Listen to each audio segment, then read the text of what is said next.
అందరికీ నమస్కారం. మన పక్క రాష్ట్రంలో కర్ణాటకలో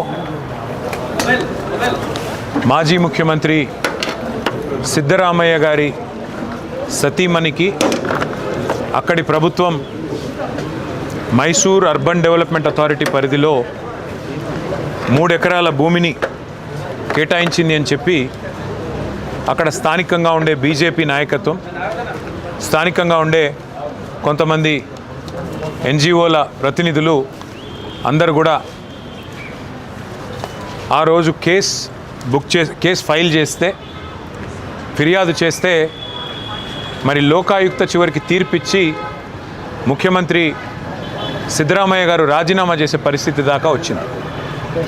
కానీ ఇవాళ దానికి 100 ఎక్కువ దోపిడీ, దానికి 100 ఎక్కువ ఆశ్రిత పక్షపాతంతో కూడుకున్న వైఖరి, తన వాళ్ళకి ఎక్కడ కూర్చున్నా ఇవాళ లడ్డూలు పెట్టే సంస్కృతి తెలంగాణలో విచ్చలవిడిగా ఇక్కడి కాంగ్రెస్ ప్రభుత్వం అనుసరిస్తూ అన్నదానికి కొన్ని ఉదాహరణలు మీకు చూపెట్టడానికి ఇక్కడ దాకా వచ్చాం.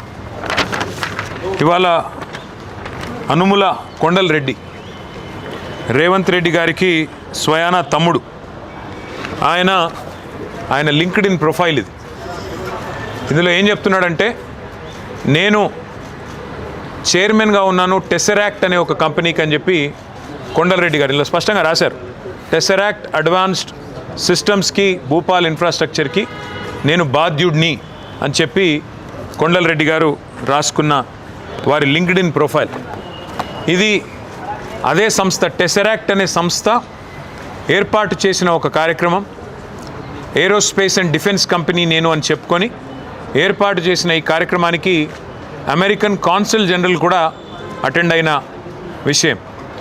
తర్వాత కొండల్ రెడ్డి గారు ఈ మధ్యకాలంలో మరి సడన్గా ఆయన ఏం చదువుకున్నాడో ఏం చేశాడో నాకు తెలియదు, కానీ సడన్గా యుఎస్ ఇండియా స్ట్రాటజిక్ పార్ట్నర్షిప్ ఫోరంలో ఎగ్జిక్యూటివ్ బోర్డులో టెసరాక్ట్ చైర్మన్గా ఆయన జాయిన్ అయ్యారు అని చెప్పేసి వారు స్వయంగా లింక్డ్ఇన్లో పెట్టుకున్న వ్యవహారం. US India strategic partnership forum కూడా we are delighted to welcome Shri Kondal Anumula chairman of Tesseract Advance Systems అని చెప్పి వాళ్ళు కూడా ఇచ్చిన ఇగో వారి స్టేట్మెంట్. ఇవన్నిటితో పాటు మరి ఎవరి టెసరాక్ట్ ఏంది కథ అని చెప్పి మేము కూడా ఆశ్చర్యపోయి సడన్గా ఇది చదువురాని రేవంత్ రెడ్డి బ్రదర్స్ అందరూ చదువు రాదు, పొట్టగోస్తే అక్షరం ముక్క లేదు, వీళ్ళందరూ సడన్గా కోట్లు బూట్లు వేసుకొని మరి ఇంత పెద్ద పెద్ద కంపెనీలకు చైర్మన్లు ఎట్లా అయిపోతున్నారు, ఎవరి కంపెనీ ఏంది కంపెనీ అని తవ్వితే ఈ కంపెనీ పేరు టెసరాక్ట్ అడ్వాన్స్ సిస్టమ్స్ ప్రైవేట్ లిమిటెడ్ అట. ఈ కంపెనీ ఫోన్ నెంబర్ ఇది, వాళ్ళ వెబ్సైట్ ఇది. కంపెనీ ఎంత గొప్ప కంపెనీ అయ్యా అంటే కంపెనీ ఫోన్ నెంబర్ ఏందని చూసినాం, 12345678 ఇది వాళ్ళ వెబ్సైట్. మరి ఇట్లాంటి నెంబర్లు ఉండొచ్చని మాకు తెలియదు. కొత్త సాంకేతిక పరిజ్ఞానం రేవంత్ రెడ్డి ఏమైనా కనుక్కున్నాడో అది కూడా తెలియదు. మరి కంపెనీ ఎవరు ఏంది వీళ్ళ కథ ఏంటంటే ఒక్క ఉద్యోగి లేడు, నో ఎంప్లాయీ, జీరో ఎంప్లాయీ. ఇది నేను చెప్పట్లేదు, వాళ్ళే చెప్పారు. నెంబర్ ఆఫ్ ఎంప్లాయీస్ ఇది వాళ్ళ స్టేట్మెంట్. మార్చ్ 31, 2025 నాడు ఎంతమంది ఉన్నారు ఎంప్లాయీస్ అంటే ఒక్కడు కూడా లేడు, 0. ఎక్కడుందా కంపెనీ అంటే ఊరు లేదు, పేరు లేదు, ఎక్కడో పటాన్ చెరువులో ఒక చిన్న ఇల్లు అడ్రస్ పెట్టుకున్నారు. అంటే పెయిడప్ క్యాపిటల్, కంపెనీ యొక్క పెయిడప్ క్యాపిటల్ అంటే ఒక కంపెనీ పెట్టినప్పుడు మూలధనం ఎంత, ₹1,00,000. కంపెనీ పెయిడప్ క్యాపిటల్ ₹1,00,000, ఎంప్లాయీ ఒక్కడు లేడు. చైర్మన్ ఎవడయ్యా అంటే అనుముల కొండల్ రెడ్డి. మరి దీనికి రేవంత్ రెడ్డి గారి ప్రభుత్వం ఏం కేటాయించిందో తెలుసా? 1 కాదు 2 కాదు, రేవంత్ రెడ్డి గారి ప్రభుత్వం ఇవాళ విలువైన 200 కోట్ల రూపాయల విలువైన 5 ఎకరాల భూమిని ఈ ₹1,00,000 పెయిడప్ క్యాపిటల్ ఉన్న కంపెనీకి కేటాయించి అతి పెద్ద కుంభకోణానికి పాల్పడ్డది. ఇది మొదటిది కాదు, ఇది అనుముల కొండల్ రెడ్డి వ్యవహారం. అనుముల జగదీష్ రెడ్డి అని రేవంత్ రెడ్డి గారికి ఇంకొక బ్రదర్ ఉన్నాడు, ఆయన అమెరికాలో ఉంటారు. రేవంత్ రెడ్డి గారు అమెరికా పర్యటనకు పోతే జగదీష్ రెడ్డి గారు రేవంత్ రెడ్డి గారు ఇద్దరు అన్నదమ్ములు కలిసి 1000 కోట్లకు మెమరాండమ్ ఆఫ్ అండర్స్టాండింగ్ చేసుకొని స్వచ్ఛ బయో అనే కంపెనీతో ఒక అండర్స్టాండింగ్, ఒక మెమరాండమ్ ఆఫ్ అండర్స్టాండింగ్ సైన్ చేశారని చెప్పి ఒక ఫోటో దిగారు. మరి అదేమైందో, వాళ్ళకి ఎక్కడ భూమి ఇచ్చారో అది కూడా తవ్వి తీయాలి. అట్లాగే రేవంత్ రెడ్డి గారి brother in law Srujan Reddy, ఆయనకు ఇవాళ అమృత్ కాంట్రాక్ట్లు 1137 కోట్ల అమృత్ కాంట్రాక్ట్లు వారికి ఇస్తూ ఉన్నారు రేవంత్ రెడ్డి గారి ప్రభుత్వం, మోడీ గారి ప్రభుత్వం కలిసి. అట్లాగే రేవంత్ రెడ్డి గారి ప్రభుత్వం, మోడీ గారి ప్రభుత్వం కలిసి నడుపుతున్న సింగరేణిలో ఇవాళ సృజన్ రెడ్డి గారి కనుసన్నల్లోనే మొత్తం నడుస్తూ ఉన్నది. సైట్ విజిటేషన్ సర్టిఫికెట్లు, 1000 కోట్ల కుంభకోణాలు, ఇవన్నీ గతంలో బయటపెట్టాం. మళ్ళీ చెప్పమంటే మళ్ళీ చెప్తాం. ఎట్లా సైట్ విజిటేషన్ సర్టిఫికెట్లు అనే నిబంధన అడ్డం పెట్టి ఏ రకంగా చేస్తున్నారు అంటే ఇవంతా ఎందుకు చెప్తా ఉన్నా అంటే ఇవాళ తాజాగా వెలుగులోకి వచ్చింది, నిన్న మా తమ్ముడు క్రిషాంక్ వెలుగులోకి తీసుకొచ్చింది ఈ అనుముల కొండల్ రెడ్డి గారి టెసరాక్ట్ అనే కంపెనీ భాగోతం. కంపెనీకి ఒక ఉద్యోగి లేడు, కంపెనీకి రూపాయి ఆదాయం లేదు, ₹1,00,000 పెయిడప్ క్యాపిటల్, ఆఫీసు అడ్రస్ లేదు. కానీ వడ్డించేవాడు మనవాడైతే ఎక్కడ కూర్చుంటే ఏమి? ఇవాళ 200 కోట్ల విలువ చేసే ప్రభుత్వ మరి స్థలాన్ని 7 కోట్ల రూపాయలకి, గజం 3,700 రూపాయల చొప్పున కొండల్ రెడ్డికి అన్నగారు రాసిచ్చారు. మరి ఇది స్కామా కాదా? మరి పక్క రాష్ట్రంలో కర్ణాటకలో ముఖ్యమంత్రి గారి సతీమణికి ఆనాడు 3 ఎకరాల స్థలం ఇస్తేనే ఆ ముఖ్యమంత్రి రాజీనామా చేసే పరిస్థితి వచ్చింది. తప్పకుండా ఈ అంశాన్ని వదిలిపెట్టం. నిన్న శ్రీధర్ బాబు గారు మాట్లాడుతున్నారు, ఒకసారి అది ఇవ్వం. అసలు ఈ కంపెనీకి ముఖ్యమంత్రి గారి బ్రదర్కి ఏ సంబంధం లేదు అంటాడు. మరి కంపెనీకి ముఖ్యమంత్రి గారి బ్రదర్కి ఏ సంబంధం లేకపోతే చైర్మన్ అని ఆయననే ఎట్లా రాసుకున్నాడు? నెంబర్ 1 చైర్మన్ ఆయన, CEO వాళ్ళ కొడుకు. ఇక కొడుకు వాళ్ళ చిన్నపిల్లడు కాబట్టి నేను ఆయన జోలికి పోను. కానీ ఇక చైర్మన్ అనుముల కొండల్ రెడ్డి, నేను చెప్పట్లా, USIPF వాళ్ళు చెప్తా ఉన్నారు. ఇది ఆయన లింక్డ్ఇన్లో పోర్ట్ఫోలియోలో లింక్డ్ఇన్ ప్రొఫైల్లో రాసుకున్నాడు. Tesseract Advance Systems chairman Kondal Reddy. మరి మంత్రి గారు సిగ్గు లేకుండా బుకాయిస్తుంటే, ముఖ్యమంత్రి తమ్ముడికి ఈ భూ కేటాయింపులకు ఏ సంబంధం లేదు అని దులుపుకుంటే ఎట్లా కుదురుతుంది మంత్రి గారని నేను అడుగుతా ఉన్నా శ్రీధర్ బాబు గారిని. అసలు ఇవన్నీ మీకు తెలిసి జరుగుతున్నాయా మంత్రి గారు? మీకు అసలు మీ శాఖ మీద పట్టుందా? మీ శాఖలో ఏం జరుగుతుందో మీకు తెలుసా? లేదా ముఖ్యమంత్రి గారి ఆఫీస్ నుంచి ఒత్తిడి చేసి 2 ఫోన్లు చేయంగానే మీరు బలవంతంగా ఏదో ప్రెస్ మీట్లు పెట్టి తప్పించుకునే ప్రయత్నం చేస్తూ ఉన్నారా? ఎవరిని వదిలిపెట్టం, ఈ భూ కేటాయింపులు ఏది కూడా వదిలిపెట్టం.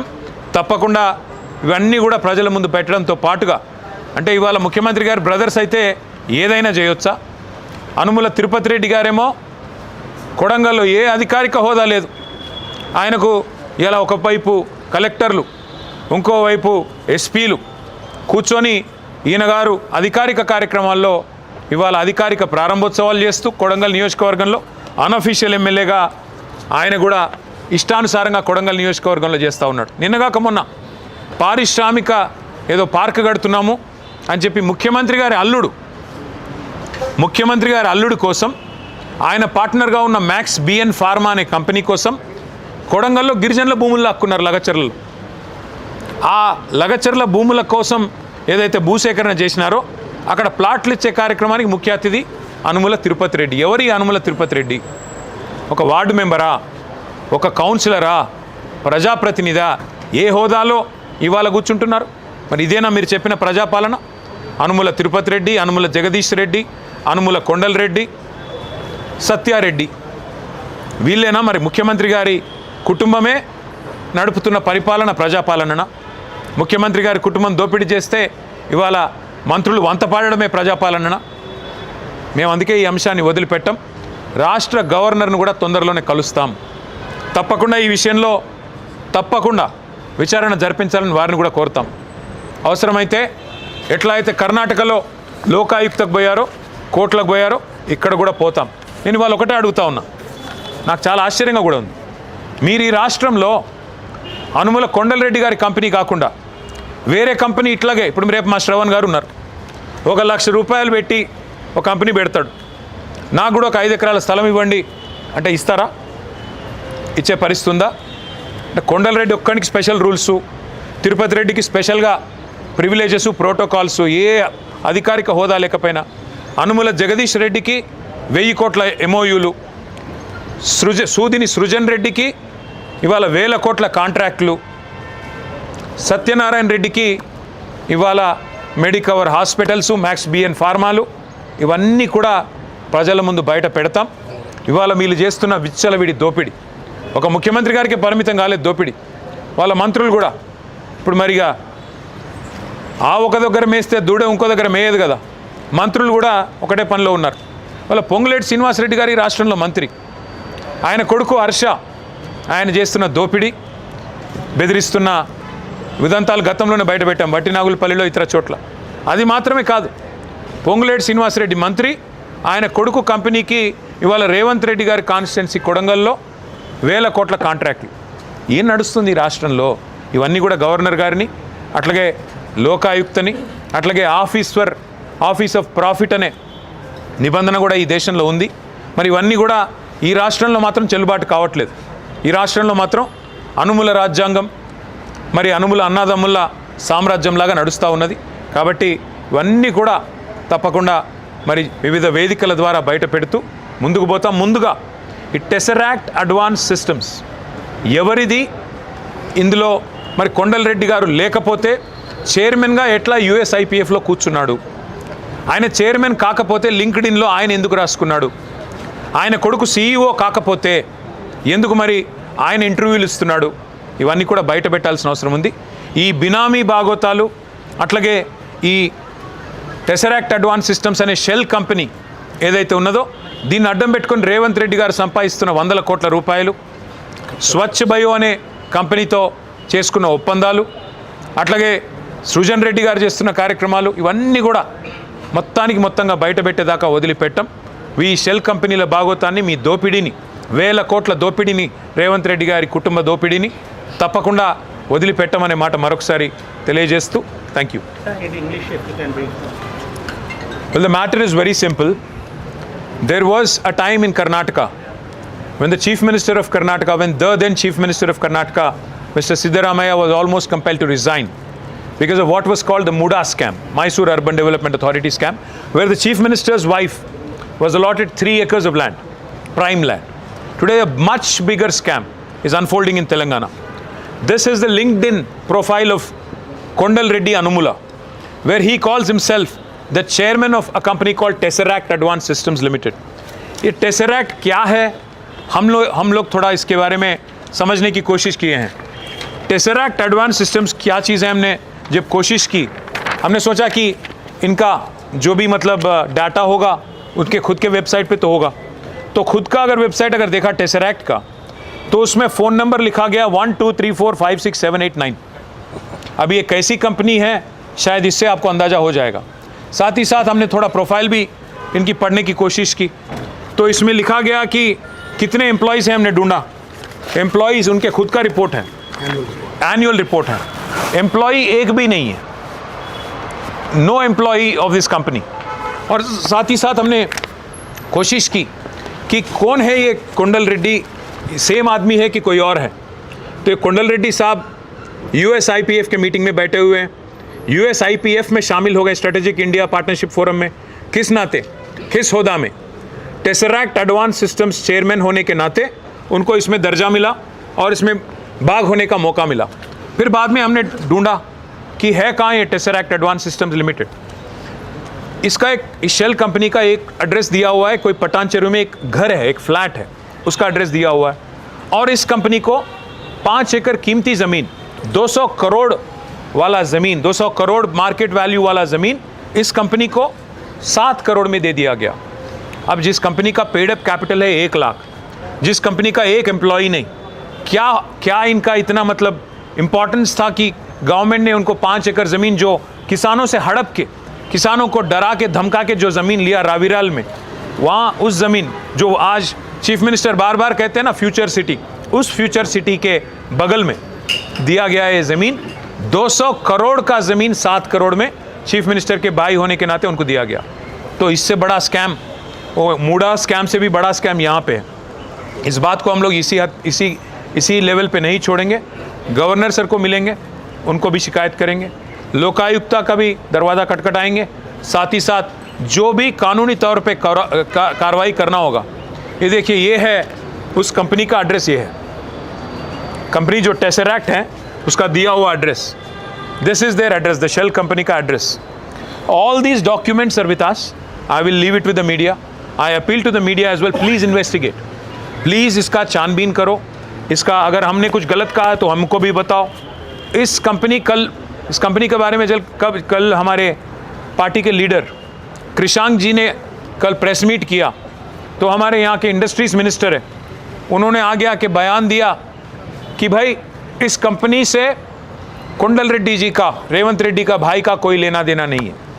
भाई अगर लेना देना नहीं है तो यूएस आईपीएफ में कैसे उनको मेंबरशिप मिला? टेसरैक्ट एडवांस सिस्टम्स चेयरमैन होने के नाते मिला। यूएस आईपीएफ में जहां वो बैठे हैं वहां खुल्लम खुल्ला लिखा हुआ है Kundal Reddy belongs to Tesseract advance systems limited. जरा वो फोटो दिखा दो, काउंसिल जनरल के साथ जो बैठे हैं वो दिखाओ। हाँ, ये वाला, ये देखिए आप, American council general Laura Williams ji के साथ ये आदमी बैठा हुआ है। उसके नीचे क्या लिखा है यहाँ पे? कुंडल Reddy tesseract advance systems limited. Tesseract, ये मीटिंग ऑर्गेनाइज किया था टेसरैक्ट ने।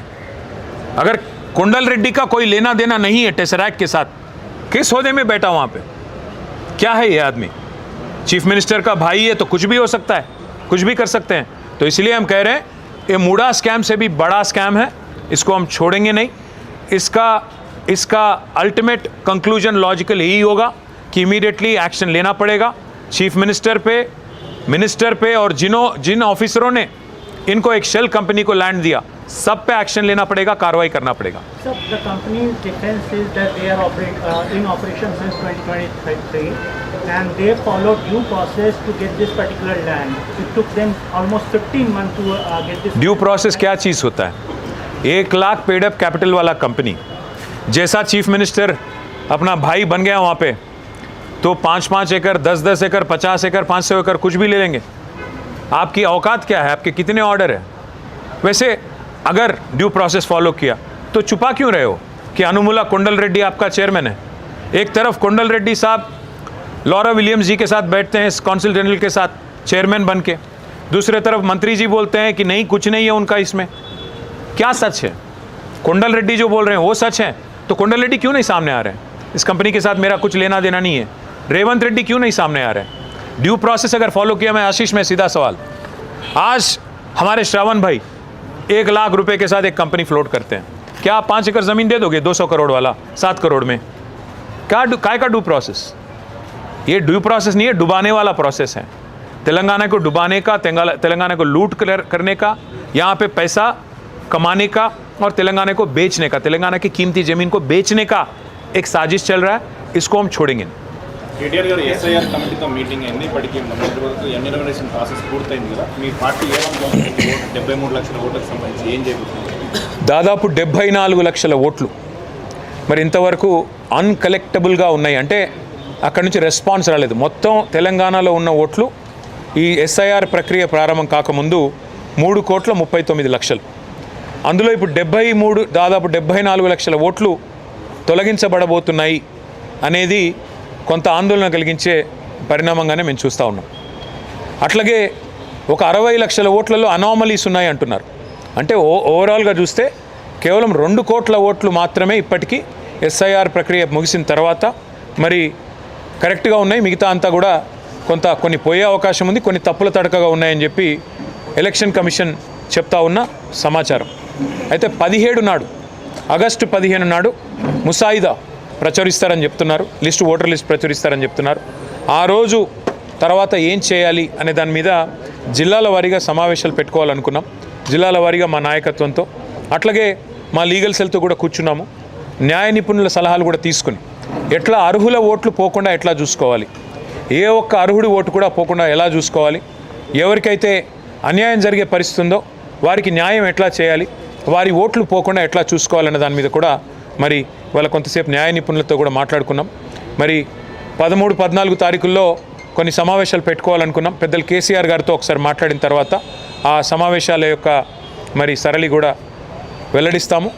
ఆ సమావేశాల్లో ఏమేమి చర్చించబోతా ఉన్నామో కూడా మళ్ళీ చెప్తాం. కానీ స్పష్టంగా మేము చెప్పేది ఏమంటే, కొంత అర్హుల ఓట్లు కూడా తొలగించినట్టుగా కనబడతా ఉంది. అర్హులకు అన్యాయం జరగకుండా తప్పకుండా న్యాయపరంగా ఏం చేయాలి, పార్టీ పరంగా ఏం చేయాలి, మా పార్టీ యంత్రాంగాన్ని ఎట్లా యాక్టివేట్ చేయాలి, ఇవన్నీ కూడా జిల్లాల వారీగా జరిగే సమావేశాల్లో నిర్ణయం తీసుకుంటాం. తప్పకుండా అర్హులకు న్యాయం జరిగేదాకా మా పార్టీ తరఫున పోరాటం చేస్తాం. జిఆర్ఎంబీ మీటింగ్ ఆ మీటింగ్ అనే చిన్న అంశాన్ని చూపెట్టి టీఆర్ఎస్ కాంగ్రెస్ రాజకీయం చేస్తున్నాయని చెప్పి రఘునందన్ రావు. ఇప్పుడు తెలంగాణలో పుట్టి చావలేని సన్నాసులకు మేము చెప్పేది ఏం లేదు. మీ కేంద్ర ప్రభుత్వం, తెలంగాణ రాష్ట్ర ప్రభుత్వం ఆనాడు కేసీఆర్ గారి నాయకత్వంలో ప్రాజెక్టులకు అనుమతి ఇచ్చిందే మీ కేంద్ర ప్రభుత్వం. 7 ప్రాజెక్టులకు అనుమతి ఇచ్చిన తర్వాత, ఆ రోజు మేము కష్టపడి అనుమతులు సాధించిన తర్వాత, ఇవాళ అనుమతులు రద్దు చేయాలని చెప్పి ఆంధ్రప్రదేశ్ ప్రభుత్వం పట్టుబడితే జిఆర్ఎంబీ ఎజెండాలో పెట్టారు. మేము ఏమంటున్నాం, అయితే మీకు రేషం ఉంటే, పౌరుషం ఉంటే ఆ మీటింగ్ బాయ్కాట్ చేయండి. అది తెలంగాణ ప్రభుత్వాన్ని డిమాండ్ చేస్తున్నాం. అసలు బీజేపీకి సిగ్గుంటే మీరిచ్చిన అనుమతులు మీరు రద్దు చేయాలని చెప్పి మీ పార్ట్నర్ ఎవరైతే అడుగుతున్నారో వారిని ప్రశ్నించండి, ఎందుకు రద్దు చేయాలని. అసలు కేంద్ర ప్రభుత్వమే అనుమతి ఇచ్చి మళ్ళీ కేంద్ర ప్రభుత్వం ఆధీనంలో ఉండే జిఆర్ఎంబీ రద్దు చేయాలని చెప్పి ఎజెండాలో పెడుతుంటే సిగ్గు లేకుండా మాట్లాడడానికి బీజేపీ వాళ్ళకి మరి ఏ రకంగా మనసు వస్తుందో, ఏ రకంగా నోరొస్తుందో నాకైతే అర్థం కావట్లేదు. నీళ్లు, నిధులు, నియామకాలు వీటి ఆధారంగా జరిగిన ఉద్యమమే తెలంగాణ ఉద్యమం. ఇవాళ అలాంటి ఉద్యమంలో మేము రాష్ట్రాన్ని సాధించడమే కాకుండా బ్రహ్మాండంగా రాష్ట్రం సాధించిన తర్వాత ఒక్కొక్క నీటి బొట్టును ఒడిసిపట్టి తెలంగాణ బీడు భూములకు మలిపే ప్రయత్నం చేశాం. అది కాళేశ్వరం అయితేనేమి, సీతారామ అయితేనేమి, పాలమూరు రంగారెడ్డి ఎత్తిపోతల పథకం అయితేనేమి, ఇంకా చిన్న ప్రాజెక్టులు ఇంకా చాలా ఉన్నాయి, చనాక, కొరాట, ఇంకా అలాంటి ప్రాజెక్టులు ఎన్నో ఉన్నాయి. అలాంటి అన్ని ప్రాజెక్టులు, వాటితో పాటు మిషన్ కాకతీయ లాంటి ప్రాజెక్టులు ఇవన్నీ చేసి తెలంగాణలో నీటి వనరులకి మరి పెద్ద ఎత్తున న్యాయం జరిగే విధంగా, నీటి వనరులను కాపాడుకునే విధంగా మేము ప్రయత్నం చేశాం. అందులో భాగంగానే అనుమతులు తెచ్చాం. ఇవాళ ఆ అనుమతులన్నింటినీ తుంగలో దొక్కుతాం. మా చెప్పు చేతుల్లో కేంద్ర ప్రభుత్వం ఉంది, కేంద్రం జుట్టు నా చేతుల్లో ఉంది, కాబట్టి నేను ఆడిచ్చినట్టే ఆడాలని చంద్రబాబు నాయుడు గారు అనుకుంటే, చంద్రబాబు నాయుడు గారికి, ఆంధ్రప్రదేశ్ ప్రభుత్వానికి కూడా నేను విజ్ఞప్తి చేస్తూ ఉన్నాను. మా నాయకుడు కేసీఆర్ గారు ఎప్పుడో చెప్పారు, బేసిన్లు లేవు, బేసిజాలు లేవు, నీళ్లు వాడుకుందామని చెప్పారు. కానీ మా కడుపు కొట్టి మా ప్రాజెక్టుల అనుమతులు రద్దు చేస్తామంటే మేము ఊరుకోం. మీరు పోలవరం కట్టుకుంటే మేమేం అనలేదే, మీరు పట్టిసీమ నీళ్లు లిఫ్ట్ చేసుకుంటుంటే మేమేం అనలేదే. ఇవాళ మేమేమంటున్నాం, మాకు వచ్చిన అనుమతులను చెడగొట్టకండి అంటున్నాం. మీరు కేంద్ర ప్రభుత్వం మా చేతుల్లో ఉంది కదా, కేంద్ర ప్రభుత్వం జుట్టు మా చేతుల్లో ఉంది కదా, నేను ఆడిచ్చినట్టు ఆడే చెంచాగాడు, ఇక్కడ తెలంగాణ ముఖ్యమంత్రి ఉన్నాడు కదా నా చెంచాగాడు అనుకుంటే తెలంగాణ రైతుల తరపున పోరాటం చేయడానికి మేము సిద్ధంగా ఉన్నాం. జలసౌధలో కనుక జరిగే మీటింగ్ని రాష్ట్ర ప్రభుత్వం, తెలంగాణ ప్రభుత్వం స్పష్టమైన నిర్ణయం తీసుకొని బాయ్కాట్ చేయకపోతే, ఎజెండా మార్చి వాటిని ఈ 7 అంశాలను, ఈ 7 ప్రాజెక్టుల అనుమతులు రద్దు చేసే అంశాన్ని తొలగించకపోతే తెలంగాణలో తప్పకుండా జల ఉద్యమం నిర్మాణం చేస్తామని మేము చెప్పాము. అవసరమైతే ఆ రోజు జలసౌధ ముట్టడిస్తాం. జలసౌధ ముట్టడించైనా సరే ఈ తెలంగాణ చేవగాని చేతగాని తెలంగాణ ప్రభుత్వాన్ని నిలదీస్తాం. తెలంగాణ రైతుల తరపున బీఆర్ఎస్ పార్టీ ముందుండి పోరాటం చేస్తుంది, వదిలిపెట్టదనే మాట మీకు తెలియజేస్తాం. 8+8 అని మేము ఉత్తగానే అనలేదు. 8 మంది బీజేపీ ఎంపీలు, 8 మంది కాంగ్రెస్ ఎంపీలు. నిన్న పార్లమెంటులో కేంద్ర ప్రభుత్వం పక్క రాష్ట్రంలో ఉండే కెన్ బెత్వా ప్రాజెక్టుకు జాతీయ హోదా ఇచ్చింది. ఇవతల ఆంధ్రాలో పోలవరం ప్రాజెక్టుకు జాతీయ హోదా ఇచ్చింది. కర్ణాటకలో అప్పర్ భద్రా ప్రాజెక్టుకు జాతీయ హోదా ఇచ్చింది. కానీ తెలంగాణలో ఒక్క ప్రాజెక్టు కూడా ఇవాళ వరకు, అటు పాలేశ్వరం కానీ, ఇటు పాలమూరు రంగారెడ్డి ఎత్తిపోతల పథకం కానీ మేము 10 ఏళ్ళు అడిగాం, జాతీయ హోదా ఇవ్వలేదు. నిన్న సిగ్గు లేకుండా కేంద్ర ప్రభుత్వం పార్లమెంట్ సమావేశాల్లోనే మేము జాతీయ హోదా పాలమూరు రంగారెడ్డి ఎత్తిపోతల పథకానికి ఇవ్వం అని చెబితే కూడా చావలేని చేతగాని కాంగ్రెస్, బీజేపీ ఎంపీలు ఒక్కరు కూడా లేచి మాట్లాడలేదు. ఎట్లా ఇవ్వరు, మీరు మీ భారతీయ జనతా పార్టీయే కదా పాలమూరులో జరిగిన బహిరంగ సభలో హామీ ఇచ్చింది, జాతీయ హోదా ఇస్తామని చెప్పింది మీరే కదా అని నిలదీసే సత్తా కూడా ఇవాళ అక్కడ ఉన్న ఎంపీలకు లేదు. ఎందుకంటే అక్కడ గులాబీ కండువా కప్పుకున్న ఎంపీలు లేరు. అది ఇవాళ తెలంగాణ చేసుకున్న మరి దురదృష్టంగా నేను భావిస్తూ, మరి ప్రజలు అర్థం చేసుకోవాలి, రైతులు అర్థం చేసుకోవాలి. తెలంగాణ ప్రజల ప్రయోజనాల కోసం పోరాడేవాళ్ళు, పేగులు దిగేదాకా కొట్లాడేవాళ్ళు, రాజీ లేని పోరాటం చేసేవాళ్ళు ఒక్క బీఆర్ఎస్ పార్టీ వాళ్ళు మాత్రమే. కాంగ్రెస్, బీజేపీలకు ఓటేసి 8 మంది వాళ్ళని, 8 మంది వీళ్ళని ఎంపీలుగా పంపి కత్తి వాళ్ళ చేతికి ఇచ్చి యుద్ధం మమ్మల్ని చేయమంటే ఎలా చేయాలి అర్థం చేసుకోమని కోరుతూ, భవిష్యత్తులోనైనా మరి తెలంగాణ కోసం రాజీ లేకుండా పోరాటం చేసే వాళ్ళని మాత్రమే ఎన్నుకోవాలని నా ప్రార్థన. Thank you. సీఎం గారు ఊర్ణయాగం చేశారు, మీ కామెంట్ ఏంటి? చేయాల్సిన పని చేయకుండా ఇవాళ ప్రజల దృష్టి మళ్లించడానికి పంపులు ఆన్ చేయవా స్వామి, పంపులు ఆన్ చేసి నీళ్ళు ఎత్తిపోయేవా అంటే కన్నెపల్లి మోటార్లు ఆన్ చేయడు. తర్వాత వర్షం పడింది, వర్షాలు పడ్డ తర్వాత ఇవాళ యాగాలు చేస్తున్నాడు. ఆయన బాధల్లో ఒకటే శ్రీనివాస్, ఆయన బాధ ఏమంటే నీళ్ళు ఇస్తే యూరియా ఇవ్వాలి, యూరియా ఇస్తే పంటలు పండుతాయి, పంటలు పండితే మళ్ళీ కొనుగోలు చేయాలి, కొనుగోలు చేయాలంటే మద్దతు ధర ఇవ్వాలి, ఆ తర్వాత మళ్ళీ బోనస్ ఇవ్వాలి. ఇదంతా ఇచ్చుడెందుకు, సపరేట్గా నీళ్ళు ఇవ్వకుండా ఎగ్గొడితే అయిపోతుందని చెప్పి ఇక్కడ నార్లాపూర్ పంపులు ఆన్ చేయడు, అక్కడ కన్నెపల్లి పంపులు ఆన్ చేయడు. వర్షం పడ్డది కాబట్టి ఇవాళ మళ్ళీ కొత్త కలరింగ్ ఇచ్చి నేనేదో చేస్తున్నాను, నేను చేయడం వల్లనే వర్షం పడ్డది అన్నట్టు. ఇదే మహానుభావుడు కదా దేవతల మీద ఒట్టు పెట్టింది, ఒట్టు పెట్టి రుణమాఫీ మాట తప్పింది ఇదే మహానుభావుడు. కాబట్టి వరుణ యాగాలు కాదు చేయాల్సింది ముఖ్యమంత్రి గారు. యాగం చేస్తే తప్పులేదు, కానీ యాగంతో పాటు చేయాల్సిన పని చేయాలి. దైవ ఆశీర్వాదానికి మానవ ప్రయత్నం తోడవాలి. మానవ ప్రయత్నం ఏం చేయాలి, పంపులు ఆన్ చేయాలి. వర్షం పడుతుంటే కిందికి నీళ్ళు పోకుండా, గురువుగారికి గురుదక్షిణ ఇవ్వకుండా ఇక్కడ మన రైతాంగానికి దండం పెట్టి నీళ్ళు ఇచ్చే పరిస్థితి తెస్తే మంచిది. Thank you.